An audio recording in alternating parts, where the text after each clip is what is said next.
Hello and welcome. You're watching Business Today Television. I'm Tanya, Aneja. Well, we are not far from the all-time high levels for the Indian markets. Foreign institutional investors have been driving the rally on Dalal Street as they have poured in over 23,000 crore rupees in Indian stocks so far in the month of May. The March quarter earnings season has so far been broadly in sync with the street's expectations, with some negative surprises coming in from IT companies. So, how should one really invest in a rising market? What should be the asset allocation strategy? And what are the themes one should pick for healthy returns? To discuss this and much more, I'm going to be joined by a very special guest today. Sahil Kapoor from DSP Investment Managers is joining in. Thank you so much, Sahil, for taking the time out and joining us here on Business Today Television. Thank you very much for having me. So, Sahil, if we talk about the market right now, it is bouncing back after a long period of consolidation, and we have seen, some decent moves on the upside. So, after the smart rebound we have seen in the market since April, do you think stability is returning now? And how should one really invest in a rising market? I mean, where do you want to put your money at this point in time? Sure. So largely, I see the market is still, if you look at it from a broader level, or let's say zoom out a little bit, it's been about 20 months that we haven't made a new lifetime high. And we've been in this very broad range of, let's say, on the downside, we also did about 15,000 mid of last year. And then we also went and made nearly a new life high. But I think we've been broadly in a range for the last 20 months. More recently, last 2 months, we've seen this about 8-9% in rally from the bottoms, which appears exciting. And there are two very clear reasons what I see has happened over the last 20-21 months. One is that our valuations are very, very high, Indian valuations. Nifty was trading at more than 24-25 times trailing earnings. That number has declined to more suitable 20-21 times. So there has been a 300 to 400 basis points reduction in our valuation multiple. At the same time, our earnings have caught up really well. So we've grown earnings by about 20-25% in the same period, and therefore our multiples have come down. So, A, we were extremely pricey. Now we are close to average valuations. And secondly, when you compare it to other peers, October 22, just about 6 months ago or 9 months ago, India was trading at a 90% premium to other emerging markets.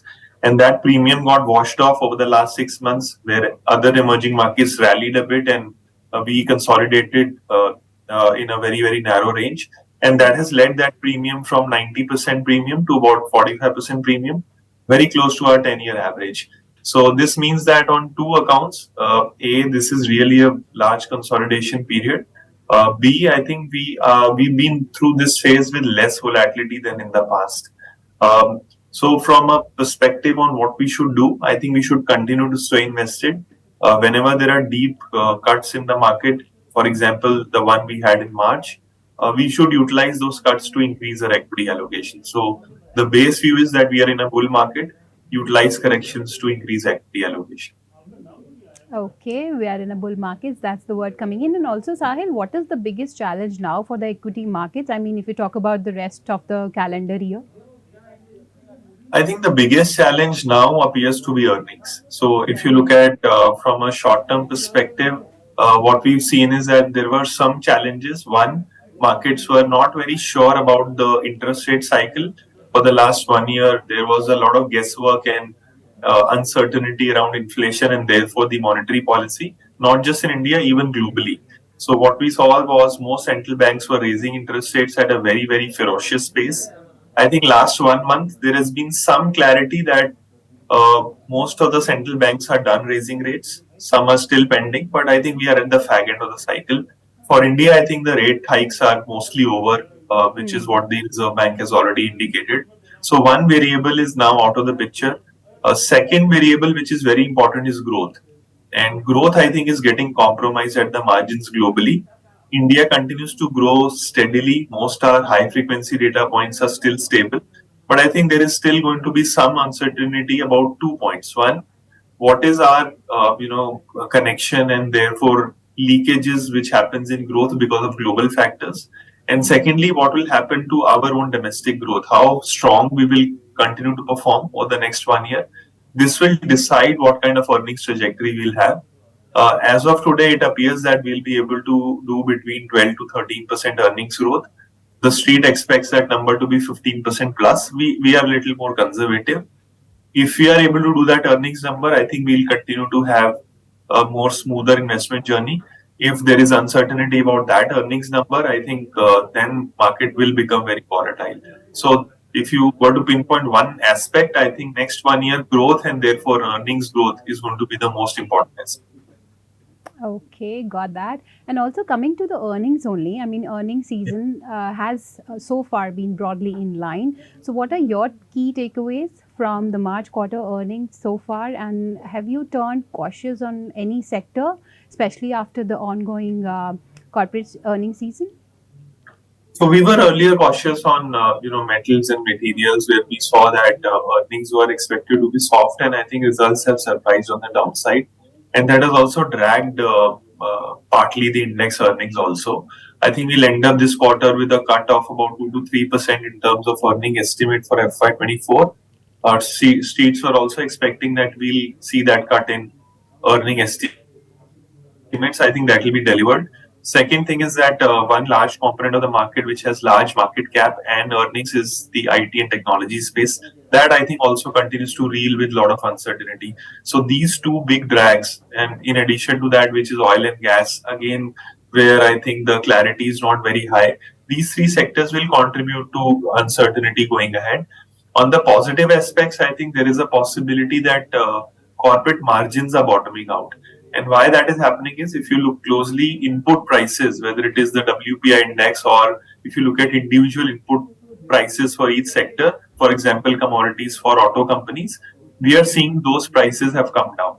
And this should aid margins. And if that margins stabilize or improve for most of the corporates, at least for commodity users, we'll see that earnings also will probably help. The earnings will also be helped. And if that is the case, then on a broader level, one way I discussed a number of sectors which are drags, and these sectors which are commodity users, they will see some buoyancy in terms of earnings. So on balance, I think we should be able to do about 12 to 13% earnings growth. But street estimates, which are 15-18%, I think they will have to be toned down slightly. Okay, and apart from these sectors that you mentioned, any other emerging themes that you like, and any other sectors that you are bullish on at this point in time that could perhaps deliver healthy return in the So near one term? is, I think, financials, I think itself is a sector where there is a large opportunity present. So even when you look at it from a top-down perspective, and let's say look at the full earnings picture of India, all the stocks listed together, 40% comes from BFSI segment, which is a very large chunk. And out of that, if you just separate lenders, which contribute about 33% of the overall bucket, you will see that they are still, printing in growth numbers, earnings growth numbers between 18 to 20%, which is a very healthy rate. I think this rate will certainly, remain above 15% or so, at least for the next few quarters, which I think is going to be a big source of, earnings growth. And when you look at this sector, it has got three very important things going in its favor. One, as I said, the credit growth numbers are very, very strong. We are seeing 15-16% credit growth. Our estimate is that we will continue to see credit growth between 13 to 15%. Second is balance sheet position for most of financials are extremely strong. For example, NNPA ratios of large banks are nearing a 2-decade low, which is a very strong position to have. And thirdly, I think there is a widespread revival which is happening at the consumer level, which has been a K-shaped recovery that I think is converging slightly. That will also help banks with stronger and more smoother trajectory going ahead. So for lenders and financials is very, very important opportunity. Second sector which I think has opportunity is healthcare. There, I think if you split the healthcare sector into three buckets, which is US generic drugs, Indian companies, which is Indian branded pharma, and third is the healthcare, support system, which is hospitals and path labs. Within these three categories, I think there are a lot of opportunities in each of these segments. We track about 97 stocks in totality, and if you do a historical valuations analysis, two-thirds of all these companies, about 16 number, are trading below their long-term average price to earnings multiple and average EV to EBITDA multiples. So, which is a very attractive proposition. This sector has a large margin of safety, and I think the earnings trajectory is also improving. For example, for US generic companies, there is a higher market share which we are witnessing. Drug shortages are now leading to an end to price erosion, which is also very positive for these companies. So, in totality, I think this sector is probably placed at a at a good standing in terms of both valuation. Plus, if the growth comes back, I think it will give you good investment opportunities. Absolutely. So financial and healthcare, keep an eye on that. And also now coming to asset allocation strategy as well, Sahil. So what should be the asset allocation strategy at this point in time? I mean, apart from equity and debt, which are the other asset classes investors can consider? So I think we are at a very interesting point in time because all three segments, whether it is debt, equity, and other asset classes, the alternates, they offer good opportunities today. When you look at equity, you can somehow see that earnings growth trajectory could be between 12-13%, and therefore over a full cycle period, you would want to make that kind of a return.